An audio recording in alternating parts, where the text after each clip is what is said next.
और आपकी आवाज में आज बात उस बीमारी की जो कहीं भी हो करती नुकसान ही है। मध्य प्रदेश कांग्रेस ने लंबे दिनों तक इसके दंश को झेला है और अब बीजेपी में यह खुलकर सतह पर आने लगी है।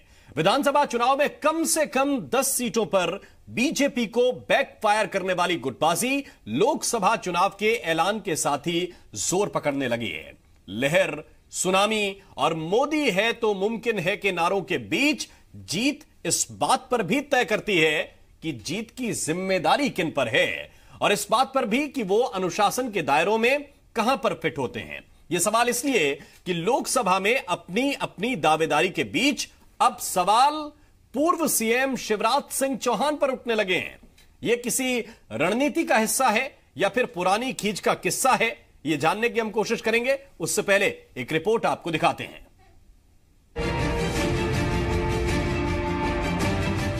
मध्य प्रदेश में विधानसभा के नतीजों के साथ बीजेपी के नेताओं ने एक सुर में कबूल किया था कि कुछ सीटों पर गुटबाजी और बगावत न होती तो सरकार में होते।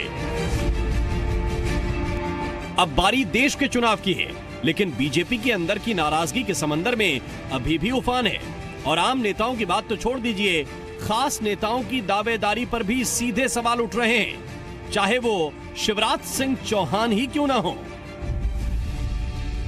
15 साल उन्होंने मध्य प्रदेश की जनता की सेवा कर ली है। इतनी सेवा पर्याप्त होती है, जनता का भी पेट भर गया और उनको भी अब ये स्वीकार करना चाहिए कि मेरे को अवसर मिला था, मैंने खूब काम किया है, अब किसी अन्य को अवसर मिलना चाहिए।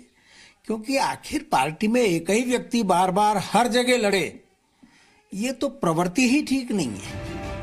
बीजेपी के वरिष्ठ नेता रघुनंदन शर्मा कह रहे हैं कि शिवराज से जनता का पेट भर गया है, तो इंदौर में बीजेपी के पूर्व विधायक सत्यनारायण सत्तन ताई और भाई की खींचतान को खुलकर कबूल करते हैं और ये भी कि आलम ऐसा ही रहा तो नुकसान पक्का समझिए। इंदौर में 2 नाम लिए जाते हैं, एक ताई का, एक भाई का, एक दल ताई का, एक दल भाई का। जब कार्यक्रम ताई का होगा तो क्यों फोटो भाई का होगा। लेकिन इन दोनों के बीच में कार्यकर्ता का जो झूलना है वो पार्टी के लिए हितकर नहीं है। इसको कैसे दूर किया जा सकता है? दूर करने के लिए लगा तो हूं मैं अपना बलिदान करने। ना तो मैं भीख मांगूंगा, ना पैसे मांगूंगा, केवल खड़ा होकर के विरोध दर्ज कराऊंगा। इंदौर से निकलिए, भोपाल चलिए। राजधानी में विधानसभा के दौरान टिकट की खींचतान लंबी चली और लोकसभा में भी आसानी से हल निकलता दिखता नहीं है। एक तरफ बाबूलाल गौर हैं तो दूसरी तरफ उमाशंकर गुप्ता। सर, खुद के लिए टिकट चाहिए या आप किसी और को भी उम्मीदवार बनाना चाहिए? नहीं, खुद के लिए, स्वयं के लिए। एक बार दिल्ली भी देखना चाहते हैं, 10 बार मध्य प्रदेश की विधानसभा देखी है, एक बार लोकसभा में भी भाग आजमाना चाहते हैं। गौर साहब भारतीय जनता पार्टी के उन नेताओं में से हैं जिन्होंने पार्टी को खड़ा किया है, हम जैसे कार्यकर्ताओं को खड़ा किया है और अभी भी बहुत एक्टिव हैं। एक नौजवान से भी ज़्यादा वो एक्टिव हैं और लोकसभा लड़ने की, चुनाव लड़ने की इच्छा उन्होंने व्यक्त की है, तो मैं इसको कोई अजूबा नहीं मानता। लेकिन उन्होंने जो कहा है कि पार्टी अगर टिकट देगी तो मैं चुनाव लड़ूंगा, ये महत्वपूर्ण है। ये आज की पीढ़ी को प्रेरणा और संस्कार देने वाली बात है। टीकमगढ़ में आरडी प्रजापति केंद्रीय मंत्री वीरेंद्र खटीक को दोबारा टिकट न देने को लेकर चिट्ठियां लिख रहे हैं, तो विदिशा में राघव जी अपनी बेटी को टिकट दिलाने की हर मुमकिन कोशिश में लगे हैं। मांग करने का कारण ये है कि मैं सन 1962 से लेकर 2014 तक सभी लोकसभा चुनाव में मैंने सक्रियता से काम किया है। अनेक बार तो संचालन ही किया है, अधिकांश बार संचालन किया है। 4 बार मैं खुद स्वयं चुनाव लड़ चुका हूँ और पार्टी में एक लंबी जिंदगी बिताई है। इस नाते से मुझे ऐसा लगा कि विदिशा लोकसभा सीट के लिए अब अच्छा प्रतिनिधि चुना जाना जरूरी है जो क्षेत्र की जनता की चिंता करे। अब सवाल यही है कि अनुशासन के लंबे चौड़े दावों वाली बीजेपी क्या अपनी पुरानी गलतियों को फिर दोहराएगी? चुनाव से पहले के चंद दिनों में क्या बीजेपी इस रार से पार पा पाएगी? सवाल ये भी कि कांग्रेस से मुकाबले से पहले पार्टी के अंदर जारी इस मुकाबले से कैसे निपटेगी बीजेपी? और सबसे बड़ा सवाल ये कि जब शिवराज सरीखे नेताओं पर सवाल उठने लगे, तब अंदर खाने के उबाल को संभालने की चुनौती कितनी बड़ी हो चली है। विवेक पटैया के साथ संदीप बम्बरकर, जी मीडिया, भोपाल। और इसी मुद्दे पर चर्चा करने के लिए बहुत खास पैनल इस वक्त हमारे साथ जुड़ा हुआ है। मृणाल पंत साहब इस वक्त हमारे साथ इंदौर से जुड़ रहे हैं, महासचिव हैं मध्य प्रदेश कांग्रेस के। बहुत बहुत स्वागत मृणाल जी आपका। राजू मालवीय जी हमारे साथ हैं, प्रवक्ता हैं भारतीय जनता पार्टी की, भोपाल से इस वक्त सीधी जुड़ी हुई हैं। बहुत बहुत स्वागत राजू मालवीय जी आपका। और केडी शर्मा जी हमारे साथ हैं, वरिष्ठ पत्रकार हैं। बहुत बहुत स्वागत केडी शर्मा साहब आपका भी। सबसे पहला सवाल राजू मालवीय जी आपसे। अब तो सीधे सवाल पूर्व सीएम शिवराज सिंह चौहान पर उठ रहे हैं कि वो बार बार चुनाव क्यों लड़े, जनता का पेट भर गया है। जब शब्द इस तरह के आने लगे, इतनी तलखी हो जाए कि पेट भर गया है, इस तरह के शब्द आने लगे, तो क्या यह माना जाए कि जो दिक्कतें पहले कांग्रेस की थीं अब आपकी हो चली हैं? नहीं, ऐसा कुछ भी नहीं है। हमारे दोनों ही नेताओं ने जो बात की है वो अपनी जगह सही है जी। रघुनंदन जी ने वरिष्ठ होने के नाते उन्हें सलाह दी है और माननीय शिवराज सिंह जी ने यह कहा है कि मेरे लिए पार्टी जो जिम्मेदारी तय करेगी मैं उसका निर्वहन करूंगा जी। तो इसमें कहाँ गलत है? अगर पार्टी शिवराज जी को कहेगी कि आपको चुनाव लड़ना है तो वो चुनाव लड़ेंगे, पार्टी कहेगी कि आपको चुनाव प्रचार करना है तो वो चुनाव प्रचार करेंगे। लेकिन रघु जी ने जो सलाह दी है वो सलाह पूरी पार्टी उस पर विचार करेगी कि कहाँ उनकी भूमिका है। जो सर्वोच्च और सर्वश्रेष्ठ भूमिका माननीय राष्ट्रीय उपाध्यक्ष जी जो हमारे पूर्व मुख्यमंत्री भी हैं उनकी रहेगी, वो पार्टी तय करेगी। वो पार्टी तय करेगी। लेकिन मेरा सवाल बहुत सीधा है, क्या शिवराज सिंह चौहान से जनता का पेट भर गया है? ये सलाह आपको पार्टी प्रवक्ता होने के नाते पचती है? नहीं, ऐसा कुछ भी नहीं है। मैं इससे कोई इत्तेफाक नहीं रखती। रघुनंदन जी का अपना ये व्यक्तिगत विषय हो सकता है।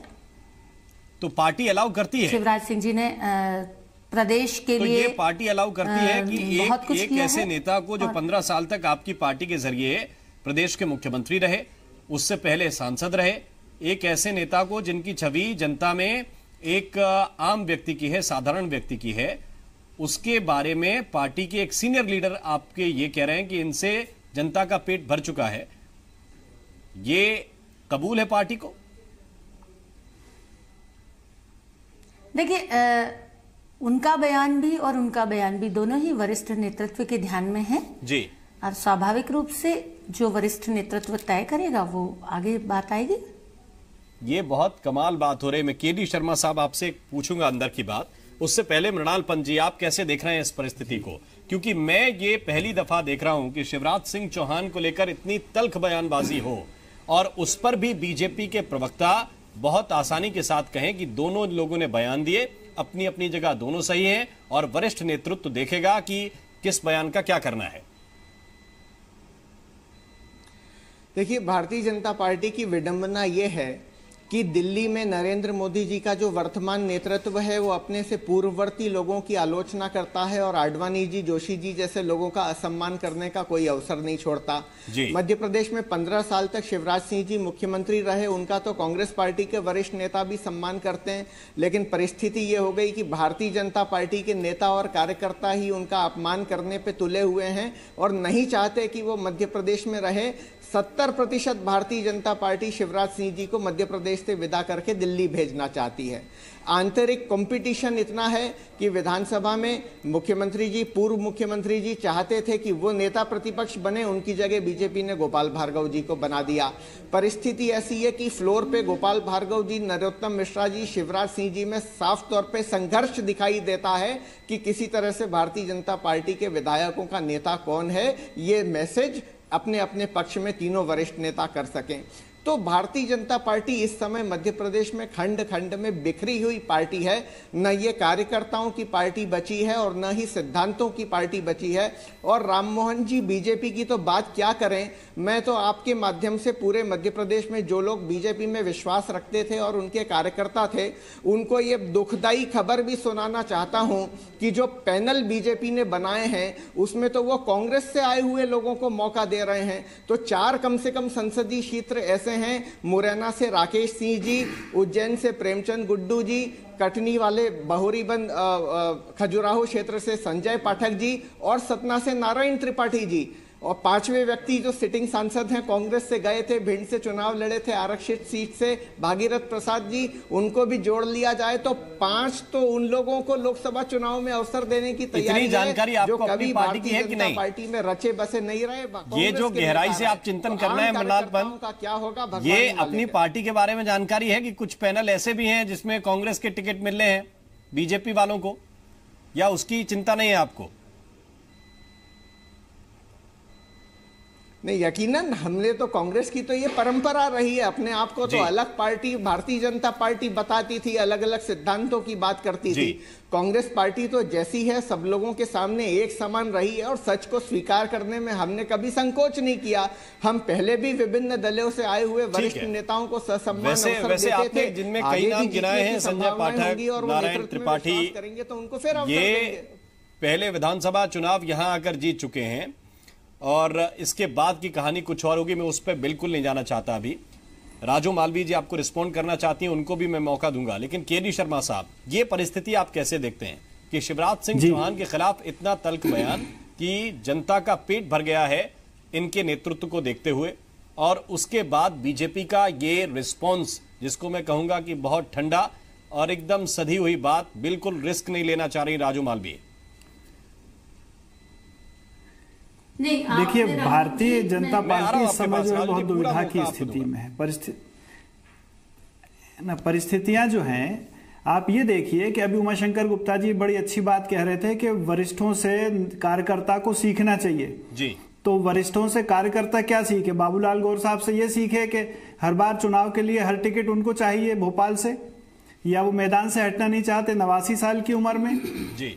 या रघुनंदन जी से सीखे जो पार्टी मंच पे जो बातें कहना चाहिए वो बातें वो सार्वजनिक तौर पे कह रहे हैं। ये कौन सा अनुशासन का पाठ कार्यकर्ता को पढ़ा रहे हैं? और ये 2 नेता अभी नहीं है, ये आप देखिए कि पिछले कुछ वर्षों से लगातार ये चीज हो रही है। रघु जी अपनी उपेक्षा से नाराज हैं, गौर साहब टिकट कटने से और वो भी उपेक्षा से नाराज हैं। इंदौर में जो अभी थोड़ी देर पहले बात आपके इसमें सामने आई, कैलाश विजयवर्गीय जी और शिवराज जी के जो रिश्ते थे वो भी सार्वजनिक है, मतलब उसमें भी कुछ छुपा नहीं है। और ये सभी बहुत सीनियर और वरिष्ठ है। इनका जो व्यवहार है वो नए कार्यकर्ता को, युवाओं को या अपने बाद की पीढ़ी को क्या संदेश दे रहा है, ये इसमें बहुत महत्वपूर्ण है। ठीक, ये महत्वपूर्ण है। अब बताइए राजू मालवीय जी, मैं ये बार बार पूछ रहा हूं कि रघुनंदन शर्मा क्या पार्टी के लिए वो काम कर रहे हैं इस वक्त जो दिल्ली चाह रहा है? केंद्र की तरफ से जो कहा जा रहा है कि शिवराज सिंह चौहान को किसी तरह से साइडलाइन किया जाए, जैसे पहले ही कहा जैसा है, कांग्रेस आरोप लगा रही है। ऐसा बिल्कुल नहीं है। मैंने आपकी बात का समुचित जवाब दिया है, जिसका आधे पार्ट की मैंने बात कही है कि उन्होंने सलाह दी है, और आधे पार्ट की बात जब उन्होंने कहा कि आपने कहा कि पेट भर गया है, मैंने कहा ये उनका व्यक्तिगत मत है ना? इसीलिए तो मेरा सवाल है आपसे, पूरी बात का विश्लेषण भी आप उसी तरह करेंगे तो आनंद आएगा। दूसरी बात, मृणाल जी अपने घर को देख लें तो ज्यादा अच्छा रहेगा। थोड़ी देर बाद चला जाऊंगा, आप पूरा रिस्पॉन्ड करना उनको, आप पूरा रिस्पॉन्ड करना, मैं पूरा वक्त दूंगा आपको। मैं सिर्फ इतना पूछ रहा हूं आपसे कि जो दूसरी बात आपने कही, उसी दूसरी बात को आपकी पार्टी अनुशासन मानती है, अनुशासनहीनता मानती है, तो फिर पार्टी प्रवक्ता होने के नाते आप ये कहने में क्यों हिचकिचा रही हैं कि रघुनंदन शर्मा के खिलाफ को पार्टी को कार्रवाई करनी चाहिए? आप इतना तो जानती होंगी क्या डिसिप्लिन के बाहर है, क्या डिसिप्लिन के अंदर है। मैंने आपसे कहा कि दोनों ही वरिष्ठों के बयान सबको पता है, पार्टी के वरिष्ठ नेतृत्व को के संज्ञान में है। वहां से जो भी तय होगा वो मैं आपको बताऊंगी। मैं निर्णायक भूमिका में तो नहीं हूं ना, इसलिए मैं तो वही कहूंगी जो मैं कह सकती हूं। तो पार्टी की लाइन क्या है इस पे? अब पार्टी के वरिष्ठ जो तय करेंगे वो हमें पता चल जाएगा।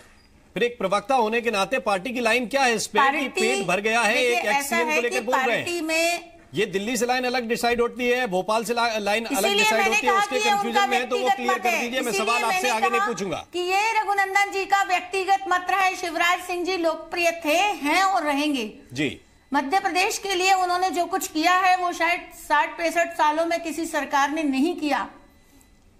मैंने आपको ये बात बहुत स्पष्ट रूप से कही कि उनका आधा जो पार्ट है वो उनका व्यक्तिगत मत है और उन्होंने जो कहा है स्वाभाविक ये ऐसे व्यक्तिगत मत मीडिया के सामने खुलकर आ रहे हैं, इस विषय में संज्ञान लेता है कि नहीं है स्थिति। मैं इसीलिए पूछ रहा हूं कि ये जो बीमारी कांग्रेस को थी पहले, ये आपके घर को नुकसान पहुंचाने वाली है क्या इस चुनाव में? क्योंकि पिछले विधानसभा चुनाव में ये तो आप भी कबूल करेंगे कि कम से कम 8 से 10 सीटें ऐसी थी जो आप जीत सकते थे, इसी कारण से हार गए। देखिए, विधानसभा चुनाव का विश्लेषण और विधानसभा चुनाव की समीक्षा एक अलग विषय है। उस पर हमने विश्लेषण भी किया है, समीक्षा भी की है और वो बीत गया जी। अब जो आने वाला चुनाव है 2019 का, वो लोकसभा का चुनाव है। और अभी आप टिकट वितरण को लेकर भी जब बात कर रहे थे, तो टिकट मांगने का अधिकार हर किसी को है, एक छोटे कार्यकर्ता से लेकर बड़े नेता सबको है। लेकिन जब प्रदेश की चुनाव समिति पैनल भेजती है और केंद्रीय चुनाव समिति किसी एक नाम पर मोहर लगा देती है, तो सभी कार्यकर्ता जी उसके लिए काम करते हैं। ठीक, कुछ बागी भी हो जाते हैं, प्रत्याशी कमल वो का पार्टी को नुकसान भी पहुंचाते हैं, कई सीटों पे पार्टी हार भी जाती है। मोदी जी हैं। केडी शर्मा जी, ये स्थिति है। बिल्कुल नहीं हारेगी, आप चिंता मत करिए। हारी है मैडम, 29 सीटें हारी है। मैं तो कह रहा हूँ हारी है, हारेगी कि नहीं हारेगी मैं कोई भविष्यवेत्ता थोड़ी हूँ। मैंने तो जो देखा है वो बोल रहा हूं। नहीं हारेगी की बात कर रही हूं जी। मैंने कहा, आपने कहा जहां हारी है ना, मैंने उसका कहा कि हमने समीक्षा और विश्लेषण दोनों किया है। आपने समीक्षा विश्लेषण दोनों किया। आने वाले चुनाव में जी हम एक अच्छा परिणाम लेकर के आएंगे। 29 सीटों के लिए हमारा पूरा प्रयास है और 29 की 29 हम जीतेंगे। केडी शर्मा साहब, मोदी है तो मुमकिन है सुनामी लहर, उसके आगे एक संगठन की मजबूती, कैंडिडेट का चेहरा, ये सब कुछ होता है और पार्टी का अनुशासन। मोदी, मुमकिन, लहर, सुनामी, ये हटाने के बाद आप संगठन को इस वक्त कहां देख रहे हैं कांग्रेस के मुकाबले?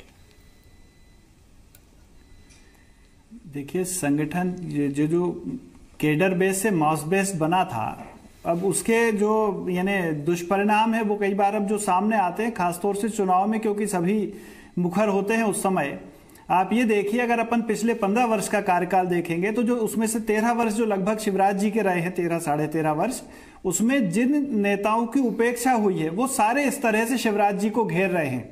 ये बात सही है कि मध्य प्रदेश में भारतीय जनता पार्टी में शिवराज जी से बड़े कद का नेता कोई नहीं है, ना उनसे अनुशासित, ना उनसे जनाधार में अधिक। लेकिन ये सारे वो नेता हैं जिन्होंने कभी शिवराज जी को भी हाथ पकड़ के आगे बढ़ाया है। रघु जी उस केडर के नेता हैं जी। मगर जब जिनकी उपेक्षा हुई है वो सारे अब शिवराज जी को घेर रहे हैं, क्योंकि वो कहीं ना कहीं महसूस करते हैं कि थोड़ी सी स्वतंत्रता उन्हें भी मिलनी चाहिए, थोड़े उनको भी आगे बढ़ाया जाए। इनको वो अवसर उतने नहीं मिल पाए हैं पार्टी में। संगठन में तो इन्होंने बहुत काम किया है, मगर सत्ता में कभी इन्हें भागीदार नहीं बनाया गया। ये स्थिति है। मृणाल पंत साहब, आप अपनी पार्टी में ये चीजें देख रहे हैं ना? मुकेश नायक आज ही चिट्ठी लिख रहे हैं कि टिकट का आधार क्या हो। वो चिट्ठी लिखकर सार्वजनिक रूप से ये बात कह रहे हैं पार्टी से। कांग्रेस पार्टी में तो खुला विचार विमर्श कोई नई बात नहीं है। इस तरह की लोकतांत्रिक पद्धति कांग्रेस पार्टी में सदियों से चलती आई है और आगे भी चलती रहेगी। कांग्रेस पार्टी खुद को भारतीय जनता पार्टी की तरह बंद और अनुशासन की तरह की बात करने वाली पार्टी के रूप में कभी भी प्रचारित करती ही नहीं थी। हम तो देश की सबसे बड़ी लोकतांत्रिक पार्टी हैं और हमें गर्व है कि हमारे यहाँ नेताओं और कार्यकर्ताओं को खुले मंच पर भी अपनी बात रखने का अधिकार है। हालांकि अनुशासन की सीमा कांग्रेस पार्टी में उस तरह से नहीं लांघी जा रही जिस तरह से भारतीय जनता पार्टी के नेता अनुशासन की भी मर्यादा तोड़ रहे हैं और यहाँ तक कि टिकट के लिए अपनी पार्टी को ब्लैकमेल भी कर रहे हैं, जैसा कि भोपाल के प्रकरण में हम देख रहे हैं। जहां तक मध्य प्रदेश की बात है राम जी, तो भारतीय जनता पार्टी को इस बात का उत्तर प्रदेश की जनता को देना पड़ेगा कि वो क्या मानती है। क्या वो ये मानती है कि शिवराज सिंह जी की लोकप्रियता का ग्राफ गिरने के कारण वो विधानसभा का चुनाव मध्य प्रदेश में हारे, या फिर वो ये मानती है कि दिल्ली में प्रधानमंत्री नरेंद्र मोदी जी की लोकप्रियता के गिरते हुए ग्राफ का असर ये था कि उनके खिलाफ भी मध्य प्रदेश के मतदाताओं ने विधानसभा के चुनाव में वोट दिया था। मैं लंबे अरसे से इस सवाल को बीजेपी के प्रवक्ताओं से पूछता आ रहा हूं, लेकिन उनकी चुप्पी इस हकीकत को बयान कर रही है कि वास्तविकता यह है कि मोदी जी और शिवराज सिंह जी दोनों की लोकप्रियता जनता के बीच में बेतरह कम हुई है और उसका परिणाम है कि भारतीय जनता पार्टी का विश्वास आम मतदाताओं के बीच में कम होता जा रहा है। मैं एक पत्रकार के तौर पे पिछले चुनाव को ऐसे देखता हूं कि आपके जो बागी लड़े वो जीत गए तो आप सत्ता में हैं, इनके जो बागी लड़े वो हार गए तो ये सत्ता से बाहर हैं। ये जो बगावत की कहानी है ये दोनों तरफ थी और आपकी किनके समर्थन से सरकार चल रही है वो आप देख रहे हैं, उनमें से एक मंत्री भी हैं। तो इसको अगर आप हल्के में लेकर चल रहे हैं कि ये नहीं होगा और हमारी पार्टी डेमोक्रेटिक है तो ये चूक कर जाएंगे मृणालपन जी। नहीं, बिल्कुल चूक नहीं कर रहा है। हमें तो इस बात की खुशी है कि कांग्रेस के नेता अपनी बात स्पष्ट तौर पे कह रहे हैं और जब स्पष्ट तौर पे बात सामने आती है तो नेतृत्व को और सरकार को दोनों को यह अवसर मिलता है कि चिंताओं को समय पर समझ सकें, उनका निराकरण कर सकें, शंकाओं को दूर कर सकें और जो जनप्रतिनिधियों की अपेक्षाएं हैं उनको सरकार बेहतर तरीके से उनका संज्ञान ले सके। भारतीय जनता पार्टी में स्थिति विपरीत है। भारतीय जनता पार्टी हमेशा अनुशासन के नाम पर कार्यकर्ताओं का मुंह बंद करके रखती थी, उनका अधिकार उनको इस बहाने लेने नहीं देती थी, वाजिब मांगों को भी संगठन में अवसर और बात रखने का अवसर नहीं दिया जाता था। इस रूप में देख रहे हैं और ये रघुनंदन शर्मा आप खुलकर बोल रहे हैं। अब बीजेपी शिवराज सिंह चौहान जब तक सीएम थे तब तक वो बोल नहीं पाए खुल के, अब वो कहने लगे हैं।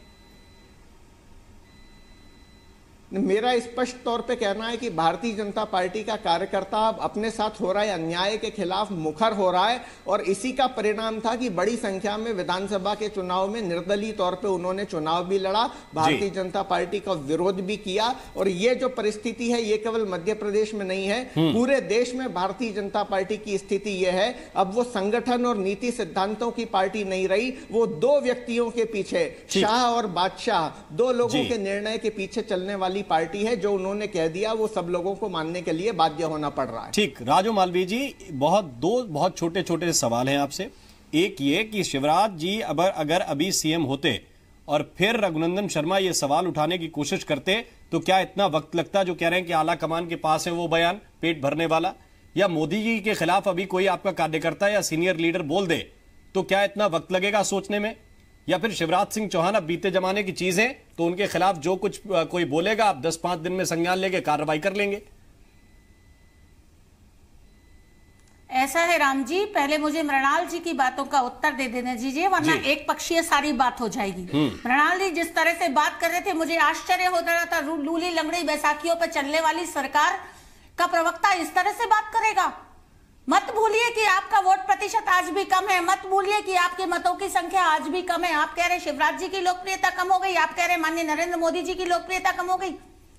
आप अपने घर को देखिए जहां सरकार दिग्विजयनाथ सिंधिया चला रहे हैं।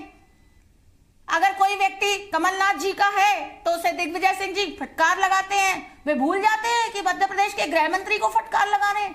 उधर से सिंधिया जी कुछ और कहते हैं। ये आपके घर की कहानी आपके घर में ही रखिए और अपने उसको समझ लें तो आप ज्यादा अच्छा रहेगा। भारतीय जनता पार्टी का संगठन, भारतीय जनता पार्टी का कार्यकर्ता अनुशासन में था और रहेगा। अगर कोई एक बात ऐसी आई है तो स्वाभाविक रूप से मैं छोटी कार्यकर्ता हूं, मेरे स्तर की जो बात होगी मैं वही कर सकती हूं और इसलिए मैंने कहा कि हमारा वरिष्ठ नेतृत्व तय करेगा। निश्चित रूप से अपमान छोटे कार्यकर्ता का हो या बड़े कार्यकर्ता का हो, अगर कोई बात गलत हुई है तो गलत है। ठीक है, बहुत बहुत धन्यवाद, बहुत बहुत शुक्रिया राजू मालवीय, केडी शर्मा जी और मृणाल पंत, आप तीनों का बहुत धन्यवाद हमारे साथ इस चर्चा में जुड़ने के लिए।